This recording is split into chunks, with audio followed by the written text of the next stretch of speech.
मामे लाजे भाटिया और कुल लाजे चौहान, तो जो मैं पढ़ लूँ तुर्कनी तो पश्चिम उगे भान।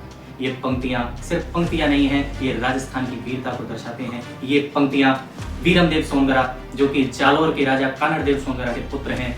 अलाउद्दीन खिलजी ने 1311 ईस्वी में जालोर पर आक्रमण किया। हमारे राजस्थान के लिए वीरता का एक और नया अध्याय जोड़ा गया, जब एक कहानी जनमानस में प्रसिद्ध हुई, वीरमदेव और फिरोजा की प्रेम कहानी। फिरोजा कौन? फिरोजा अलाउद्दीन खिलजी की बेटी। हम सब जानते हैं, दुनिया में प्रसिद्ध हैं राजहट, बालहट और त्रियाहट। इन हट के आगे सबको झुकना ही पड़ता है। ऐसे ही इसी घटनाक्रम में आगे 1584 महिलाओं ने जौहर किया, जो कि चित्तौड़ से भी अपना बड़ा जौहर था। 1584 वो महिलाएं, वो स्त्रियां, वो कन्याएं अपने सत्यत्व की रक्षा के लिए, विधर्मियों से बचने के लिए और अग्नि का स्नान करती हैं। उन वीरांगनाओं का मेरा कोटि कोटि प्रणाम है। ऐसी वीरांगनाओं ने राजस्थान की धरती को अमर बना दिया, ऐसे वीर सपूतों को जन्म दिया।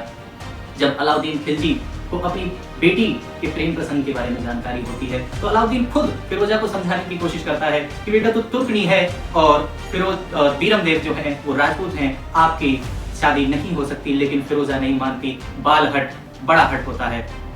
इसी के साथ अलाउद्दीन एक दूत के द्वारा विवाह का न्योता भेजता है जालोर, और जालोर में जब विवाह का न्योता जाता है, तब वीरमदेव सोनगरा इस तरह की शौर्यपूर्ण पंक्तियां कहते हैं कि मामे लाजे भाटिया और कुल लाजे चौहान, और जो मैं परणु तुर्कनी तो पश्चिम उगे भान। यानी कि यदि मैंने किसी मुसलमान से शादी कर ली तो मेरे मामा जो कि भाटी राजवंश से संबंधित हैं, मैं उनको ले जाऊंगा। मेरा वंश चौहान वंश, जो कि बहुत समृद्ध है, शक्तिशाली है और गौरवशाली इतिहास रहा है जिसका, उसको मैं ले जाऊंगा। और ऐसा तभी हो सकता है जब सूर्य पश्चिम से उदय हो।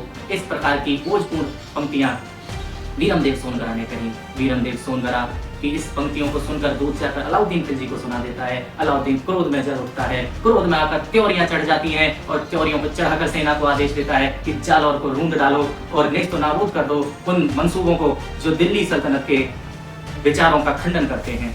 इस प्रकार जब सेना आगे बढ़ी तो छल कपट भी हुए और कई कहानियां भी बनी। इसी के साथ इस युद्ध का परिणाम यह निकलता है कि वीरमदेव सोनगरा लड़ते लड़ते वीरगति को प्राप्त होते हैं, और लड़ करके वीरगति को प्राप्त होने के बाद जो सैनिक होते हैं अलाउद्दीन के, उनका सिर काटकर दिल्ली ले जाते हैं। दिल्ली ले जाने के बाद एक नया घटनाक्रम शुरू होता है। एक नए घटनाक्रम ने जन्म लिया। क्या घटनाक्रम है? कहते हैं कि जब फिरोजा के सामने उस कटे हुए सिर को ले जाया जाता है, तो वो कटा हुआ सिर पीछे की तरफ घूम जाता है। वो कटा हुआ सर भी फिरोजा की शक्ल तक देखना नहीं चाहता था। इसी के साथ जब फिरोजा को ये मालूम पड़ा कि वीरमदेव मरने के बाद भी उसके चेहरे को नहीं देखना चाहते, तो फिरोजा उनके शीश के साथ में जमुना में कूद जाती है। आगे की कहानी जानने के लिए, पूरी कहानी जानने के लिए हमारे साथ जुड़े रहें। चैनल को सब्सक्राइब करें, वीडियो को लाइक करें, शेयर करें। धन्यवाद। जय श्री राम। हर हर महादेव।